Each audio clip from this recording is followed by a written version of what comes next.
Good day po muli mga ka-Woods. Welcome ulit dito kay 3M mga gawain na walang magawa. For today's video po, ang natutunghayan nyo ay ibang angle naman po ang ginagawang pagkakating ni 3M. Ganun pa man ay doon pa rin siya sa kanyang table saw na Bosch GTS 10J. Yan po no.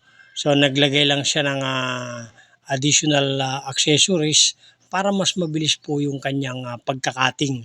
Sa inyong napapanood po, yan ay sa mga ibang woodworker ay may mga ganyan na rin po silang additional na accessories sa kanilang mga table saw. At ganyan na rin po yung ginawa ni 3M para sa ganun ay mabilis na rin yung pagkakating. Yan po. So may mga iba pa pong mga accessories na pwede nating idagdag o i-extend sa ating table saw.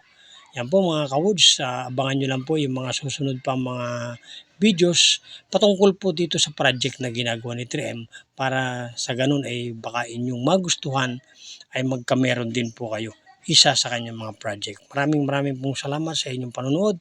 Gabayan po ang lahat ng ating Panginoong Diyos sa araw-araw na ating mga ginagawa at alagaan po natin ang ating katawan, ang ating kalusugan para manatili ang ating kalakasan sa araw-araw natin mga gawain. Maraming salamat po. Shoutout po sa lahat ng followers. Shoutout po sa lahat ng viewers.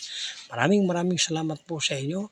At syempre, alam nyo naman, ang buhay natin ay hindi natin alam sa pang-araw-araw, no? Kaya ingatan, mag-iingat po tayo palagi. Kaya syempre, kung ano man yung mga talento, skill na meron tayo, gamitin po natin. Dahil ang puhunan natin sa araw-araw, sipag at tiyaga.